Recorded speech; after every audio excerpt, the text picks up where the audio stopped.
இயேசு உங்களை நேசிக்கிறார். பிரியமானவர்களே, இந்த நாளில் ஆண்டவர் நம்மளோடு பேசக்கூடிய வேதத்திலிருந்து 2 வசனங்களை கூட வாசித்து ஆண்டவர் நமக்கு கற்றுக் கொடுக்கக்கூடிய காரியங்களை பார்ப்போம்.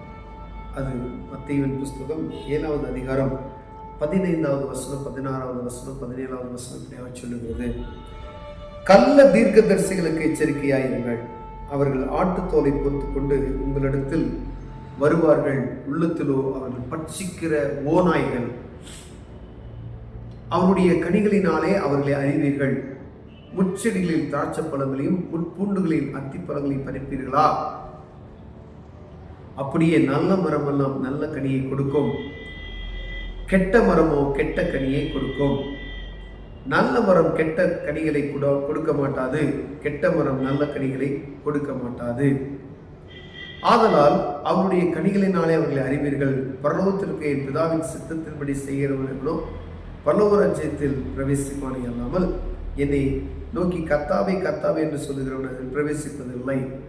பிரியமானவர்களே, கள்ள தீர்க்கதரிசிகளுக்கு எச்சரிக்கையாய் இருங்கள் என்று ஆண்டவர் நமக்கு கற்றுக் கொடுக்கிறார். பிரியமானவர்களே, நம்ம சர்ச்னாலும் சரி, நமக்கு உபதேசிக்கிற வருகிறவரானாலும் சரி, அவர்கள் பேசுகிற சொல்லுகிற வார்த்தைகளை நாம் கேட்டு அதில் ஆண்டவர் நமக்கு எப்படி சொல்லியிருக்கிறார் அப்படி நடக்கும்படியே ஆண்டவர் அழைக்கப்படுறார். ஏன்னா இது கடைசி காலம், கடைசி காலத்துல இருக்கிறோம். இந்த கடைசி காலத்துல அவர் நமக்கு கற்றுக் கொடுத்த காரியங்களை நம்ம புரிந்து கொள்ளும். வேதத்தை நம்ம வாசிக்கணும். அதுக்குதான் இந்த கள்ள தீர்க்கதரிசிகள் யாரு, நல்ல தீர்க்கதரிசிகள் யாரு, நற்போதனைகள் என்ன, கெட்ட போதனைகள் என்ன என்பதை நாம் அறிந்து கொள்ளணும்னா இந்த வேத புத்தகத்தை நம்ம ஒவ்வொருவரும் வாசிக்கணும். ஒருவேளை நீங்க வீட்டுல பைபிள் வாசிக்கல அப்படின்னு சொன்னீங்கன்னா ஆண்டவர்கிட்ட கணக்கு ஒப்பிக்கணும். ஏன்னா அநேகர் கையில இந்த வேத புத்தகம் இல்லை, எத்தனையோ மொழிகள்ல இல்லாம இருக்கிறது. ஆனா நம்ம சொந்த மொழியில இந்த நாள் ஆண்டவர் நமக்கு என்ன செய்யறார், இந்த வேத புத்தகத்தை அடித்து கொடுக்கப்பட்டு இருக்கிறது. அது நமக்கு பாக்கியம். ஒரு பைபிள் வாங்குவதற்கு அநேக ஒரு பெண்மணி நம்ம எடுத்துக்கொண்ட ஒரு எத்தனையோ மைல் தூரம் போய் இந்த புத்தகத்தை வாசித்து வரக்கூடிய ஒரு கதையெல்லாம் நம்ம கேள்விப்பட்டிருப்போம். ஆனா இன்னைக்கு நம்ம ஒவ்வொரு வீட்லையும் எளிமையா இந்த புத்தகத்தை வாங்கி நம்ம வாசிப்பதற்கு ஆண்டவர் உதவி செய்திருக்கிறார். நம்ம மேல பிரியம் வைத்த நிமித்தமாக நம்ம மேல ஒரு விசேஷத்தை கிருபையை வைத்தனால தமிழ் புத்தகம் இதுல நமக்கு வேத புத்தகம் அச்சிடப்பட்டிருக்கிறது. பிரியம், நம்ம ஆசீர்வதிக்கப்பட்டவர்கள்.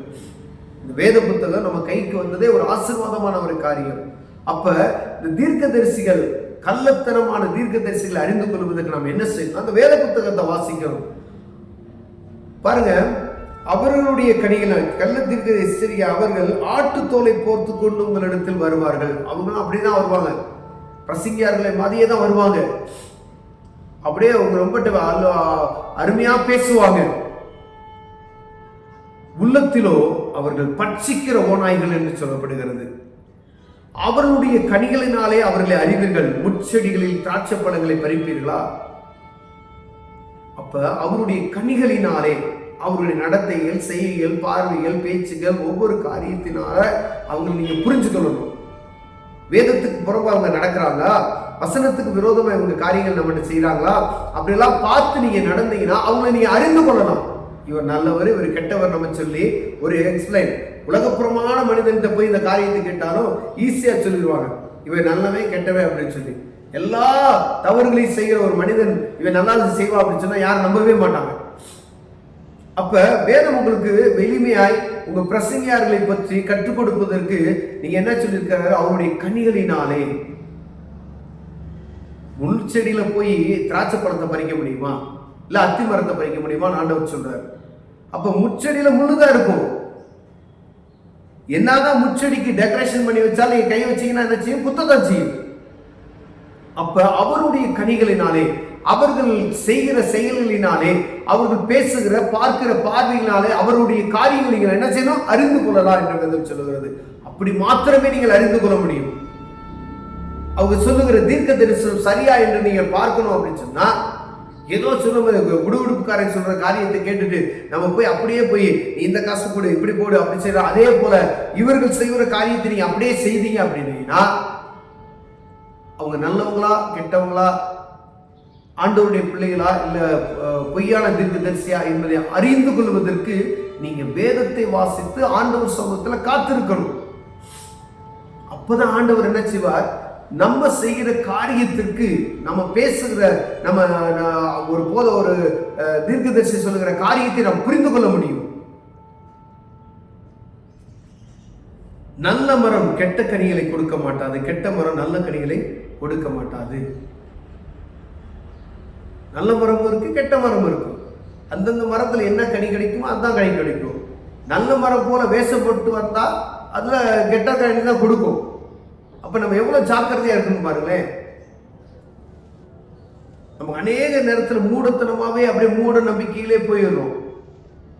ஆதலால் அவர்களுடைய கனிகளினாலே அவர்களை அறிவீர்கள் ஆண்டவர் சொல்லிட்டார். எளிமையா ஆண்டவர் நீங்க புரிஞ்சு கொடுக்கிறதுக்காண்டி, ஒரு மனுஷன் இப்படிதான் அப்படின்னு சொல்றதுக்கு அவனுடைய செயல்கள், அவனுடைய பேச்சு, நடந்த பார்வை எல்லாத்தையும் வந்து நீங்க புரிஞ்சுக்கணும். அதுக்கு மீறி போய் நிறைய பேர் என்ன செஞ்சாங்க, விழுந்து போய் விடுகிறார்கள். பரலோகத்திற்கு என் பிதாவின் சித்தத்தின்படி செய்கிறவன் பரலோக ராஜ்யத்தில் பிரவேசிப்பதாமல், என்னை நோக்கி கர்த்தாவே கர்த்தாவே என்று சொல்கிறான், அதில் பிரவேசிப்பது இல்லை. யாரா இருந்தாலும் சரி, கர்த்தாவே கர்த்தாவே நீ கூப்பிட்டாலும் ரோஜனம் இல்லை. அவருடைய சித்தத்தை அறிந்து செயல்படுகிற மனுஷன் தான் பாக்கியவான் என்று சொல்லுகிறார் பிரியமானவர்களே. அப்ப நம்மளுடைய ஒரு கள்ள தீர்க்கதரிசியை அறிந்து கொள்வதற்கு ஆண்டவர் எளிமையை கண்டு அவங்களுடைய கனிகளை வச்சு நீங்க அறிந்து கொள்ளணும்னு சொல்லிட்டார். கனிகளை வைத்து அறிந்து கொள்ளணும் அப்படின்னு சொன்னா வேதத்தை நம்ம வாசிக்கணும். வேதத்துக்கு புறமான வார்த்தைகள் வருகிறதா, ஆண்டவர் வேத புத்தகத்தில் சொல்லாத காரியத்தை அவர் பேசுகிறார்களா என்று அறிந்து கொள்ளும்படியாய் ஆண்டவர் உங்களோடும் என்னோடும் பேசுகிறார் பிரியமானவர்களே. ஒருவேளை வேத புத்தகத்தை நீங்க வாசிக்காம இருப்பீங்கன்னா இன்னாலிருந்து மீண்டுமாய் வாசிக்க ஆரம்பிச்சிருங்க. ஜெபம் செய்யுங்க, பரிசுத்த ஆவியின் அபிஷேகத்தோடு நடந்து கொள்ளுங்க. அப்பொழுது தீமை எது, தீமையான காரியத்தை பேசுகிறாங்களா, நன்மையான காரியத்தை பேசுகிறார்கள் என்பதை நம்ம அறிந்து கொள்ள முடியும். கண்களை மூடுவோம், ஜெபம் செய்வோம். அன்பின் தகப்பனே, ஆண்டவர் நல்ல ஊழியர்களை அறிந்து கொள்வதற்கும், ஆண்டவரே கெட்ட தீர்க்க தரிசிகளை புரிந்து கொள்வதற்கு ஞானத்தை தாங்க ஆண்டவரே. கள்ள போதனைகளுக்கு எங்களை விலக்கி காத்துக் கொள்ளுங்க. இயேசுவின் நாமத்தில் பிதாவே, ஆமென். Thank you Jesus. Hallelujah. தகப்பனே, கோடி நன்றிகள் உங்களுக்கு ஏறெடுக்கிறாங்க.